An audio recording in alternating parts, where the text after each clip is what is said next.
Hey guys, Ryan here. Tonight we delve into a world often painted with broad, romantic strokes, the medieval feast.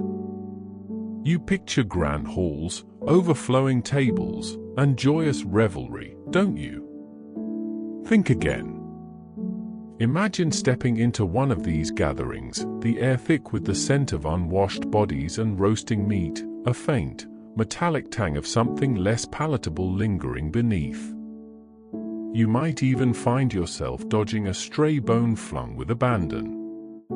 Honestly, you probably won't survive this if you're picturing a modern dinner party.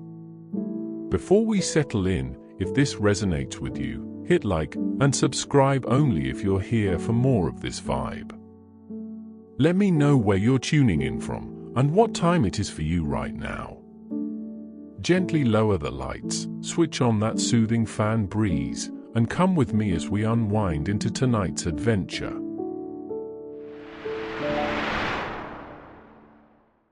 You push open the heavy oak doors, the creak echoing slightly in the vastness of the hall. The first thing that hits you isn't the music, nor the laughter, but a wall of sound and scent. It's a primal assault on your senses. The rush of voices, the clatter of earthenware, the gnawing, sucking sounds of people devouring their food. You try to take a deep breath, but the air itself feels heavy. Not just with the smoky aroma of 1,000 hearths and spit-roasted boars, but with something else, a pervasive, almost animalistic musk. It's the smell of humanity, unwashed for weeks or months, crammed together in close quarters. Personal hygiene wasn't exactly a top priority, and you can practically taste the collective body odor, mingled with stale ale and something that smells suspiciously like old vomit from last night's revelry. You try to tell yourself it's just atmosphere, part of the immersive experience, but your nose begs to differ. Your eyes begin to adjust to the flickering torchlight, casting dancing shadows on the rough-hewn stone walls. The hall is massive, larger than any modern banquet hall you've ever seen, yet it feels cramped. You elbow your way through a throng of people, jostling past knights in their ceremonial tunics, ladies in surprisingly drab gowns, and a multitude of servants, squires, and hangers-on. There's a constant, low hum of activity, a sense of controlled chaos that occasionally erupts into a raucous cheer or a sudden argument. You realize quickly that this isn't the orderly, polite affair you might have imagined. People are loud, boisterous, and surprisingly physical. You might find a hand on your shoulder or a sudden shove as someone tries to get closer to the overflowing tables. The tables themselves are long, rough planks of wood, barely sanded, and often just laid over trestles. There are no tablecloths, no polished silverware. You see people tearing at meat with their bare hands, wiping grease on their tunics or occasionally on the dogs that freely roam the hall, eagerly awaiting dropped scraps. The floor beneath your feet is a disconcerting mix of rushes, food scraps, and other things. You try not to look too closely at the dark, moist patches. It's an open secret that these rushes, meant to absorb spills and provide a bit of warmth, were rarely changed, becoming a veritable compost heap of discarded food, bones, and whatever else might have fallen from the tables or been deposited by the numerous animals sharing the space. It certainly adds a certain earthiness to the ambience. You glance towards the high table, where the lord and lady preside, seemingly aloof from the general melee, though even their section isn't immune to the pervasive grit. A minstrel is plucking at a lute, his voice reedy and thin against the din, while a jester attempts a clumsy tumble, barely eliciting a chuckle from the crowd. You notice a knight across the table, his face flushed, gesturing wildly as he tells a story, spilling a good portion of his ale onto the rushes below. No one seems to care. The concept of personal space is practically non-existent. You're constantly brushing up against strangers, their movements uninhibited, their focus entirely on the food and drink before them. It's a stark reminder that what we consider polite society is a relatively modern invention. Historians are still piecing together the true hierarchy of who sat where, and what unspoken rules governed the social pecking order within such a cacophony. One mainstream historical fact you immediately grasp is the sheer volume of people packed into these halls, often hundreds, sometimes thousands, for truly grand occasions. This concentration of humanity, combined with the lack of sanitation, sets the stage for what we'll explore next. It's less a feast, you realize, and more a controlled explosion of human needs and desires, barely contained by the walls of the hall. The air itself feels thick enough to chew on, a sensory overload that's both fascinating and mildly horrifying.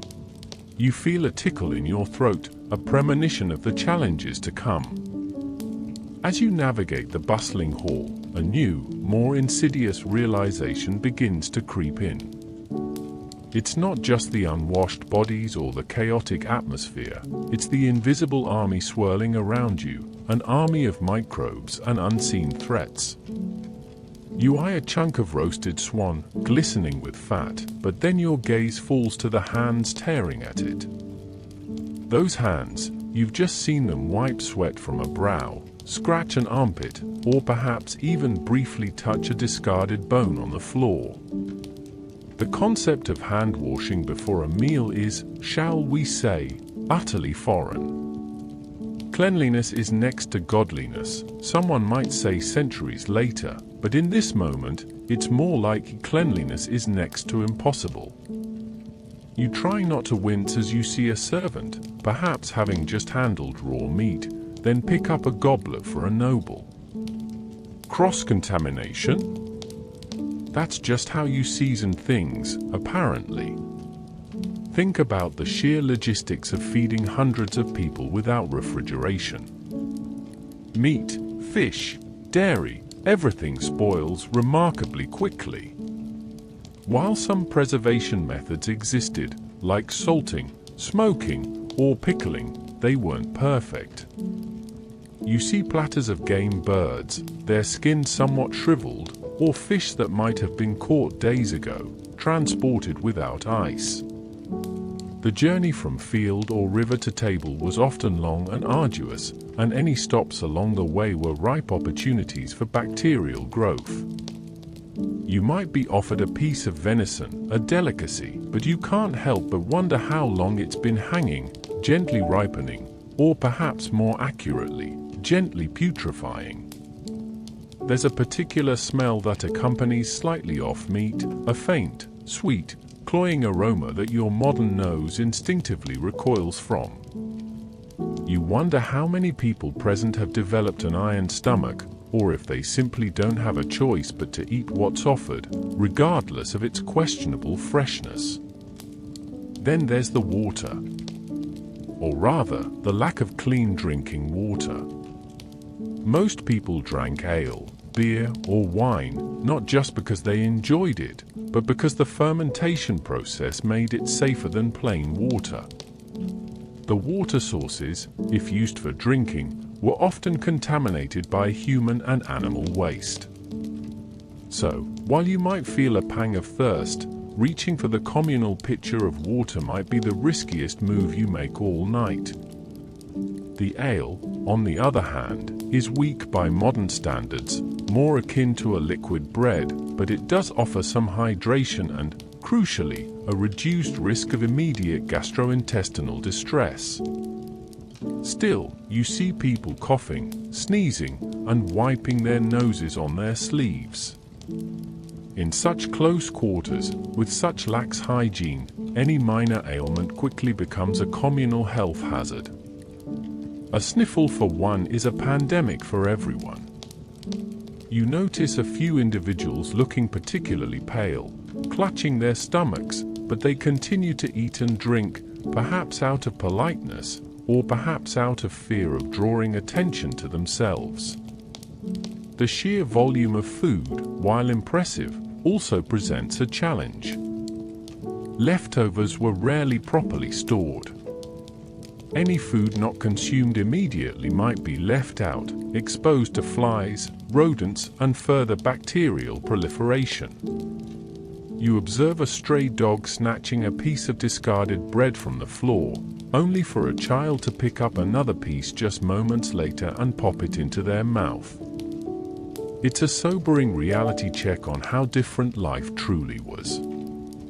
There's a certain grim efficiency to it all, a waste not, want not mentality driven by scarcity rather than environmental consciousness. Historians debate the exact impact of foodborne illnesses on medieval populations, but it's clear they were a constant, pervasive threat. Death rates were high, and often, the cause wasn't a dramatic battle or a notorious plague, but a simple, everyday meal gone wrong. A quirky tidbit you might learn is that spices, often expensive and exotic, weren't just for flavor, they were sometimes used to mask the taste of slightly spoiled food, or perhaps their antimicrobial properties were vaguely understood.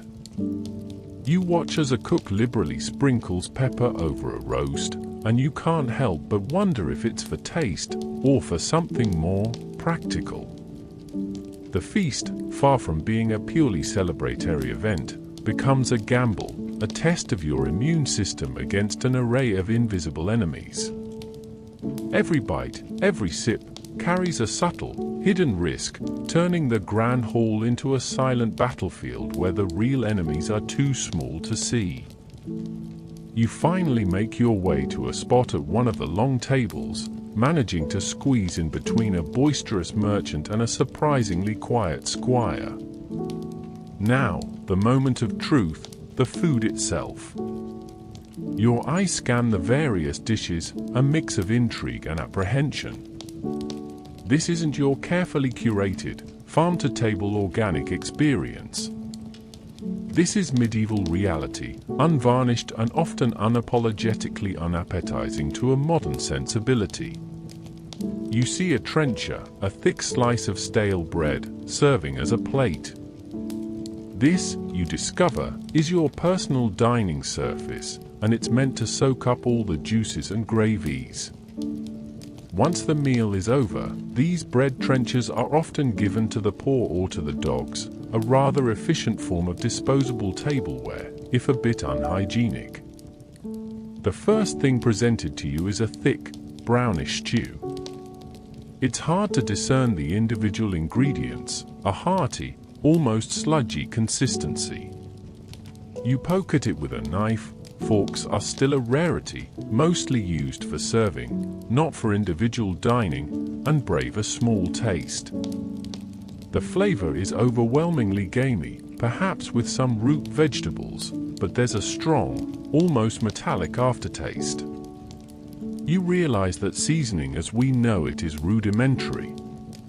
Salt, yes, and perhaps some locally grown herbs, but the exotic spices you're familiar with are incredibly expensive and reserved for the highest nobility, if they appear at all. So, if you're expecting a flavor explosion, you're going to be sorely disappointed. This is sustenance, plain and simple, designed to fill your belly, not to tantalize your taste buds. Then comes the meat. Oh, the meat! Whole roasted animals are a centerpiece, a boar, perhaps, or a deer, still looking remarkably like its former self, head and all. You watch as a servant, using a large carving knife, hacks off a piece for you. It's often undercooked by modern standards, still pink in the middle, and can be tough. The concept of proper meat aging or tenderization is largely unknown. You're expected to tear at it with your teeth, using your knife only to cut off manageable chunks. Bones are spat onto the floor or thrown into a communal pile. There's a distinct lack of refinement. It's all about quantity and visual spectacle rather than culinary finesse. You might get a laugh out of seeing a fellow diner gnawing on a bone like a particularly enthusiastic canine. Fish, when available, is often heavily salted or dried. Fresh fish from distant waters was a luxury. What you're more likely to encounter are freshwater fish, perhaps caught just that morning, but still cooked simply, often boiled or baked without much adornment. And the portions, they are enormous. Gluttony isn't just tolerated, it's practically celebrated. To eat heartily is a sign of prosperity, a way to show off your wealth and status. The notion of a balanced diet or portion control is centuries away. You're expected to eat until you can eat no more, often to the point of discomfort. Historians still debate the average caloric intake of a medieval noble, but it was certainly far more than what their bodies actually needed, especially considering their often sedentary lifestyles. One quirky tidbit you might notice is the bread. It's often dark, dense, and made from coarser grains like rye or barley. White bread, made from finely milled wheat, is a symbol of immense wealth and status, reserved for the very top of the social pyramid. Your bread is rough, a bit chewy, and serves as your primary tool for soaking up liquids and pushing food onto your knife. The scarcity of certain foods is also striking. While the Lord's table might groan under the weight of game and imported delicacies, the lower ranks, even at the same feast, would be eating much simpler fare, more bread, more pottage, perhaps some small game or fish. The true quality and availability of medieval feast food, you realize, isn't about gourmet delights, it's about survival, status, and the stark realities of a pre-industrial food system. Your stomach rumbles, but not in hunger, rather in mild protest at the culinary adventure you've just embarked upon. Having sampled the feast's questionable delights, you now turn your attention to the dining practices themselves. Forget everything you learned about polite table manners. This isn't your grandmother's Sunday dinner. The first thing you notice is the communal nature of everything. There are no individual plates beyond your trusty trencher. Large serving dishes are placed directly on the table, and everyone just reaches in. You quickly realize that if you hesitate, you might not get a fair share. It's a free-for-all, a culinary scrum where the most assertive diners often get the best bits. You find yourself subtly elbowing for space, a survival instinct kicking in that feels utterly foreign. You watch as a nobleman, perhaps a count, tears a piece of meat from a joint with his bare hands, dripping gravy onto his tunic without a second thought. He then passes the joint to his neighbor, who proceeds to do the same. Napkins? A distant dream. Hands are wiped on clothing, or occasionally on the ever-present rushes on the floor. It's a surprisingly messy affair. You might even see someone cleaning their teeth with their knife, or perhaps using it to dislodge a persistent bit of food from their beard. If you drop a morsel, you're more likely to just pick it up and eat it, or perhaps a watchful dog will get to it first. The 5-second rule here is probably more like the no one saw it rule. It's a rather rude awakening to the realities of pre-modern hygiene standards. The concept of personal cutlery is also largely absent. You have your knife, which is your multi-purpose tool for everything from cutting meat to picking teeth. Spoons exist, usually for pottage or stew, but they might be shared, or each diner might have their own simple wooden or horn spoon. Forks, as mentioned, are rare curiosities, mostly used for serving. Imagine trying to eat a plate of spaghetti with just a knife and your fingers. That's essentially the level of dexterity required here, just with meat and gravy. You try to manage a particularly slippery piece of fish with your knife, and a small part of it catapults onto the chest of the person sitting opposite you. They barely react, just brush it off. No apologies exchanged, no awkward glances. It's just how things are. You learn quickly to eat with your hands and to get comfortable with the sensation of grease and food remnants on your fingers. Drinking is equally communal. Large flagons of ale or wine are passed around, and everyone drinks directly from the spout or rim. There are no individual glasses. This, of course, is a prime vector for the spread of whatever coughs, colds, or worse might be circulating. You take a swig from a communal jug, trying not to think about the multiple mouths that have touched it before yours. It's a small act of faith that you hope won't come back to bite you. The atmosphere is loud, boisterous, and often punctuated by belches and flatulence, all perfectly acceptable forms of expression. Your delicate sensibilities are constantly being challenged. One quirky tidbit you might observe is the practice of sops. These were pieces of bread, often toasted, dipped in wine or stew, and then eaten. It was a common way to consume liquids and also to soften the often stale bread. Historians still argue about the exact origins of various table manners and how they evolved over time, but it's clear that the rules of polite society were far less stringent and far more pragmatic in the medieval era. The emphasis wasn't on elegance or refinement, but on consumption and survival. You learn to adapt, quickly mastering the art of the communal grab and the finger wipe, realizing that in this environment, conformity to these crude customs is key to fitting in, or at least to getting enough to eat.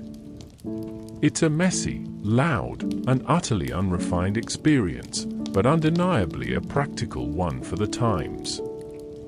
With your stomach now full, perhaps uncomfortably so, your attention shifts from the raw act of consumption to the sights and sounds meant to entertain. The entertainment at a medieval feast, you quickly learn, is a far cry from a polished Broadway show or a quiet classical concert. This is raw, visceral, and often carries a distinct edge of danger or discomfort. You might initially be amused by the antics of the minstrels and jesters, but as the evening wears on, you start to see the darker undercurrents. The minstrel, previously a reedy voice in the din, now takes center stage, singing ballads of heroic deeds and tragic love. His voice, however, is a bit hoarse, and you notice a tremor in his hand as he plucks his lute. Perhaps he's tired, or perhaps he's had a bit too much ale. You consider that for these performers, feasts weren't just gigs, they were their livelihoods, often precarious and dependent on the whims of their patrons. A bad performance could mean no food, no shelter, and a long, hungry road. There's a quiet desperation in their efforts to please, a constant pressure to captivate an often distracted and inebriated audience. Then there's the jester. He's clad in motley, his bells jingling with every clumsy movement. His jokes are broad, often crude, and sometimes at the expense of the guests themselves. You chuckle at one of his more physical gags, but then you see the flicker in his eyes, a mixture of fear and defiance. A jester's wit was his only weapon, but it could also be his downfall. Offending the wrong noble, even unintentionally, could have severe consequences, from a beating to dismissal, or worse. Historians still argue about the true social standing of jesters, were they beloved companions or tolerated fools. You realize that their comedic antics often masked a sharp intellect and a dangerous tightrope walk between humor and disrespect. Beyond the standard performers, the entertainment can take a decidedly darker turn. You might witness a bear baiting or dog-fighting exhibition in the courtyard, or even within the hall itself if space allowed. The roars of the crowd, mingled with the growls and yelps of the animals, are unsettling. This isn't entertainment for the faint of heart. It's a brutal spectacle, designed to thrill and excite through raw displays of power and violence. You might find yourself turning away, the reality of the cruelty hitting you hard. A quirky tidbit is that sometimes even smaller, more exotic animals, if they could be procured, might be put on display, sometimes for actual baiting, other times just as a curiosity. Imagine a poor badger being tormented for the amusement of a drunken lord. Archery displays, sword fights, or wrestling matches might also break out, sometimes spontaneously among the more boisterous guests, and sometimes as planned entertainment. While these might seem less brutal than animal fights, they still carry inherent risks.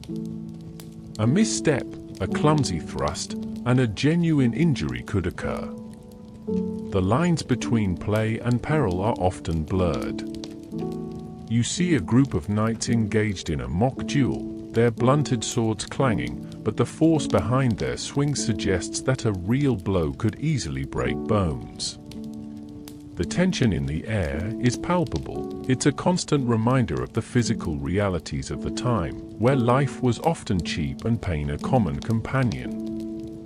The feast, far from being a purely joyful event, is a stage for a range of human behaviors, from the sublime artistry of a minstrel to the brutal realities of a fight, all designed to distract, to entertain, and perhaps, to remind everyone of the Lord's power and ability to command such spectacles.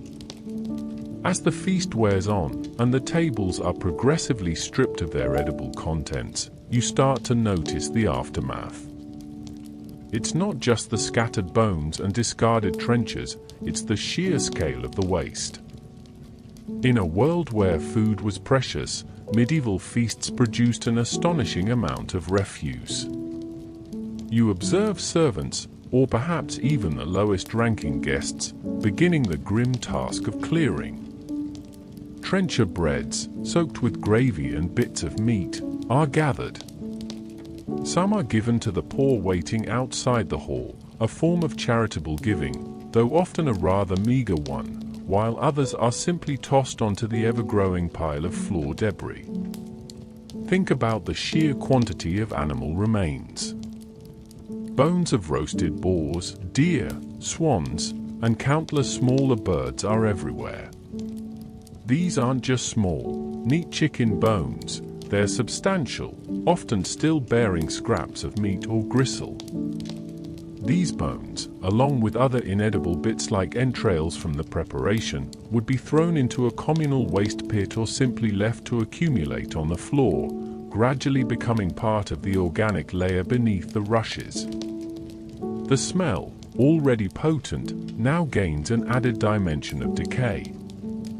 It's a stark contrast to the modern-day efficiency of waste disposal. There are no trash cans, no recycling bins, just the ground and the hungry mouths of animals. And the liquids. Spilled ale, wine, and water, if anyone was brave enough to drink it, soak into the rushes, adding to the general miasma. Imagine pouring gallons of liquid onto a thick carpet and then just leaving it there. That's essentially what's happening beneath your feet. The floor becomes a squishy, malodorous testament to the night's excesses. This wasn't just unsightly, it created prime breeding grounds for pests. Flies, attracted by the decaying organic matter, buzz incessantly, occasionally landing on uneaten food or even your arm. Rats and mice, emboldened by the darkness and the abundance of food, would soon emerge from their hiding places to feast on the remnants, adding another layer of uninvited guests to the already crowded hall. One quirky tidbit you might come across is the practice of scavenging dogs. These weren't just pets, they were an integral part of the medieval waste management system. They roamed freely, eagerly devouring dropped scraps and bones, acting as a living cleanup crew. While efficient, it also meant a constant presence of animals, adding to the general noise and potential for unsanitary conditions. Historians still argue about the precise environmental impact of these large gatherings, but it's clear they left a substantial organic footprint. The sheer volume of waste from a single large feast could rival that of a small village over several days, highlighting the immense resources consumed and discarded. The waste not, want more's attitude, though perhaps driven by necessity in a broader sense, certainly didn't apply to the immediate aftermath of a feast. The abundance of food and the lack of sophisticated waste disposal meant that much of what was left behind simply decomposed in situ, contributing to the overall unsanitary environment. You watch a servant kick a pile of bones and spilled ale into a corner, and you realize that tomorrow, the process will simply begin anew, adding another layer to the accumulating detritus. The grandeur of the feast begins to fade, replaced by the grim reality of its very tangible, very smelly, and very messy aftermath. It's a sobering reminder that even the most opulent celebrations had a decidedly unglamorous side. As the last of the minstrels finally pack away their lutes and the flickering torches begin to wane, a new sensation settles over the hall: dread. This isn't the gentle winding down of a pleasant evening, it's the dawning realization of the morning after. You might think of a modern hangover, a simple headache and a bit of nausea. But in the medieval world, the consequences of a feast extended far beyond a mere headache, often becoming a much more serious affair. Firstly, there's the sheer physical discomfort. You've eaten far too much, far too quickly, and often food that wasn't particularly fresh or well prepared. Your stomach, unaccustomed to such a caloric onslaught, protests violently. Indigestion, bloating, and stomach cramps are almost guaranteed. You've also consumed copious amounts of weak ale or wine, leading to dehydration and, yes, a genuine hangover. But this isn't just a day of feeling a bit rough. For those with weaker constitutions or pre-existing conditions, such an overindulgence could exacerbate illnesses or even trigger more severe reactions. Your body is screaming in protest, struggling to process the sheer volume of food and drink you've just subjected it to. Then there's the exposure. Remember the unwashed bodies, the flies, the communal cups, and the general lack of sanitation. All of that accumulates, and the morning after is when the bill comes due. Any minor sniffle or cough that one person carried through the hall now has a greater chance of spreading to dozens, if not hundreds, of others. Food poisoning, from the slightly off meat or the contaminated trencher, is a very real threat. You feel a sudden chill, a slight cough, and you can't help but wonder if it's just the lingering effects of the night or the onset of something more sinister. The close quarters, the shared food and drink, and the lax hygiene make feasts veritable incubators for illness. Historians still argue about the true frequency and severity of disease outbreaks directly linked to large social gatherings, but the anecdotal evidence suggests they were not uncommon. Beyond the physical, there's the social hangover. If you were a lesser guest, perhaps you overstepped, insulted someone important in a drunken haze, or revealed a secret you shouldn't have. The social ramifications could be severe. You might find yourself out of favor, losing a potential patron, or even facing a more direct reprisal. The power dynamics of the feast carried over into the sober light of day. There's a nervous energy in the hall as people slowly rouse themselves, a quiet assessment of who said what, who did what, and who might now hold a grudge. You hear hushed whispers, and the glances exchanged are less friendly than the boisterous camaraderie of the night before. One quirky tidbit you might observe is the purgative practice. To counteract the effects of overindulgence, some people would induce vomiting, often by drinking concoctions meant to cleanse the system. This wasn't a pleasant or particularly effective remedy, but it highlights the desperation to alleviate the post-feast malaise. The morning after a medieval feast is not a time for leisurely breakfasts and pleasant conversation. It's a time for recovery, for assessing the damage, and for hoping that your immune system and social standing have survived the night's excesses relatively intact. The faint smell of stale ale and decay still hangs heavy in the air, a pungent reminder of the previous night's abandon, leaving you feeling less refreshed and more battle-worn.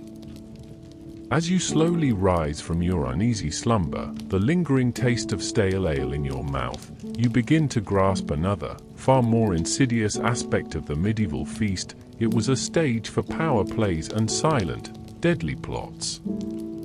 Beneath the boisterous laughter and overflowing platters, a different kind of game was always being played, a game of influence, alliance, and sometimes outright treachery.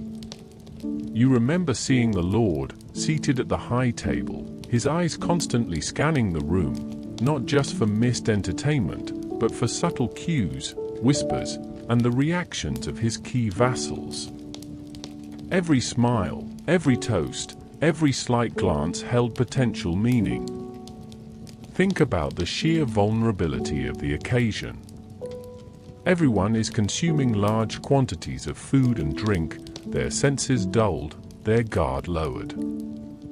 This was an ideal environment for those with ill intentions. A small, almost imperceptible addition to a goblet, a carefully prepared dish intended for one specific person, could alter the course of history. Poisoning was a terrifyingly effective, albeit often crude, method of removing rivals. You might see a servant, seemingly innocent, linger a moment too long by a certain noble's goblet, or a dish that arrives at one section of the table looking suspiciously different from the rest. The fear of being poisoned was a very real, very pervasive anxiety for anyone of consequence. Historians still debate the true prevalence of poisoning in medieval courts, often struggling to differentiate it from severe foodborne illnesses or natural causes of death, but the belief in its use was widespread and potent. Beyond outright murder, feasts were prime opportunities for espionage and information gathering. Amidst the chaos and drink, tongues loosened. A careless boast, a drunken confession, a frustrated sigh, all could be overheard by a rival spy or a watchful servant reporting back to their master. You might notice a seemingly unimportant guest, perhaps a quiet scribe or a seemingly harmless fool, whose eyes miss nothing, their ears keenly attuned to every unguarded word. The feast was a crucible of gossip, rumors, and vital intelligence. Imagine a noble, frustrated by a land dispute, grumbling about their lord's injustice to a seemingly sympathetic ear, unaware that this friend is actually an agent of their enemy. Alliances were forged and broken over shared platters. A particular seating arrangement could signal favor or disdain. The order in which toasts were made, the quality of the food offered to specific guests, these were all subtle messages, understood by those fluent in the unspoken language of medieval power. You see two rival lords, who earlier engaged in a tense conversation, now clinking their shared goblet with forced smiles. Is it a genuine reconciliation, or merely a temporary truce before the next skirmish? One quirky tidbit is the concept of a taster, someone employed to sample a lord's food and drink before he consumed it, a crude but essential defense against assassination. Even with a taster, the risk was still present. adding another layer of anxiety to the otherwise celebratory atmosphere. The feast, therefore, was never just about eating and drinking. It was a complex, multi-layered arena where social hierarchies were reinforced, political deals were struck, and dangerous games were played out under the veil of revelry. The true dark side wasn't just the unsanitary conditions or the crude manners, it was the ever-present threat of betrayal, the silent battles for power, and the chilling realization that a grand celebration could very easily become your last meal. You leave the hall with a heightened sense of vigilance, realizing that trust was a luxury, and suspicion a necessary survival instinct. As you step back into the cool morning air, the lingering smells of the feast still clinging to your clothes, a less obvious but equally significant dark side emerges, the financial ruin such an event could inflict. For all the apparent abundance and generosity, the medieval feast was an economic behemoth, often pushing hosts and even guests to the brink of bankruptcy. This wasn't a potluck, it was a carefully orchestrated display of wealth and power, and that display came at a staggering cost. Imagine being the lord responsible for such a feast. The expenses began long before the first guest arrived. There was the cost of acquiring the sheer volume of food, not just the common staples, but the exotic game, the rare spices from distant lands, the barrels upon barrels of ale and wine. This wasn't simply going to a market, it involved intricate networks of suppliers, hunters, and brewers, all demanding payment. A single boar could be a significant investment, let alone dozens of them. Then there was the cost of the labor: cooks, carvers, servers, minstrels, jesters, stable hands for the guests' horses, guards to keep order. Many of these individuals needed to be housed and fed for days, adding to the burden. Beyond the consumables, there were the soft costs. The upkeep of the hall itself, the fresh rushes for the floor, the countless candles and torches to provide light, the repairs to tables and benches inevitably damaged by the revelry. And don't forget the gifts. A lord was expected to bestow gifts upon his most important guests, further draining his coffers. These weren't cheap trinkets, they could be valuable fabrics, pieces of armor, or even small parcels of land.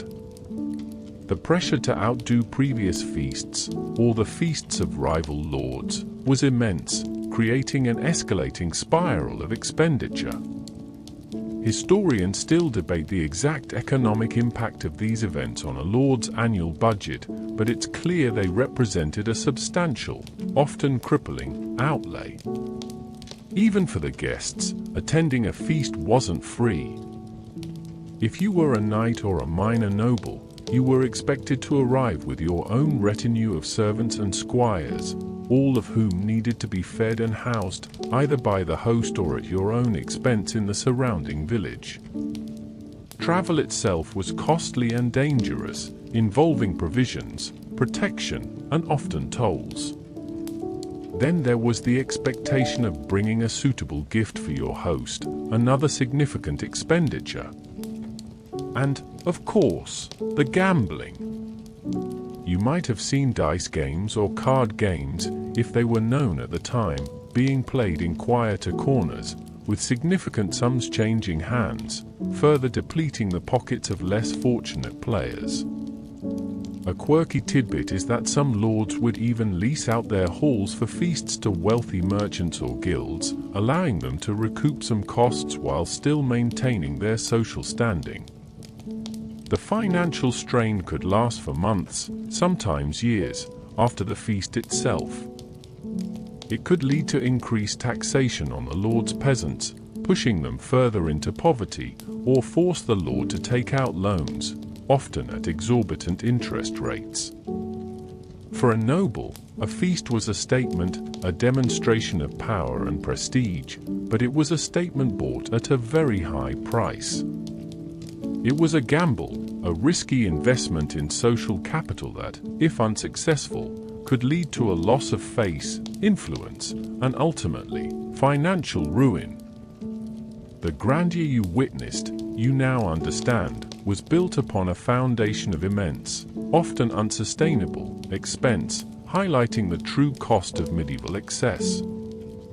As the final echoes of the feast fade, and you process the unsanitary conditions, the dubious food, the crude manners, the dangerous entertainment, the rampant waste, the miserable hangovers, the hidden plots, and the crippling financial cost, you begin to see medieval feasts not just as events, but as complex, multifaceted lenses through which to understand a society.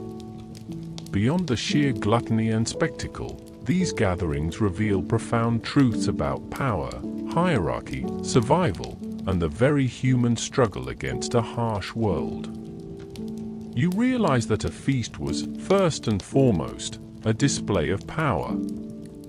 It wasn't merely about feeding people, it was about demonstrating a lord's wealth, his ability to command resources, and his generosity, or lack thereof. The more lavish the feast, the more powerful the host appeared. This outward projection of might was crucial in a decentralized world where authority was often contested.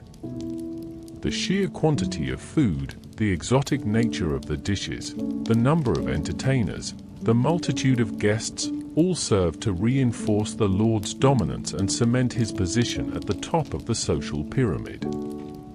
It was a tangible manifestation of control, a performance designed to impress and, subtly, to intimidate. Beneath the veneer of revelry, the feast also exposed the stark realities of social hierarchy.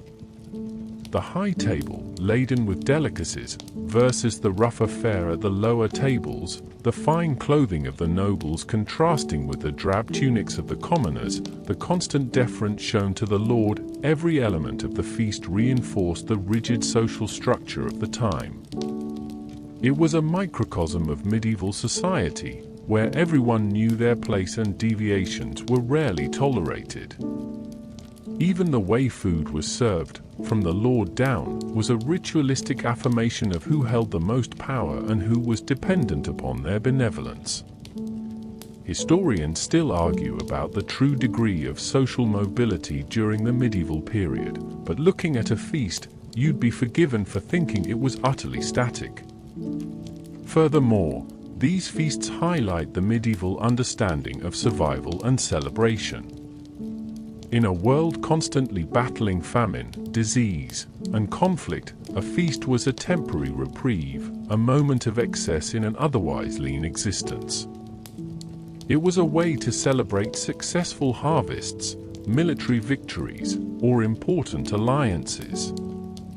The sheer act of having so much food and drink available was a testament to overcoming scarcity, if only for a night.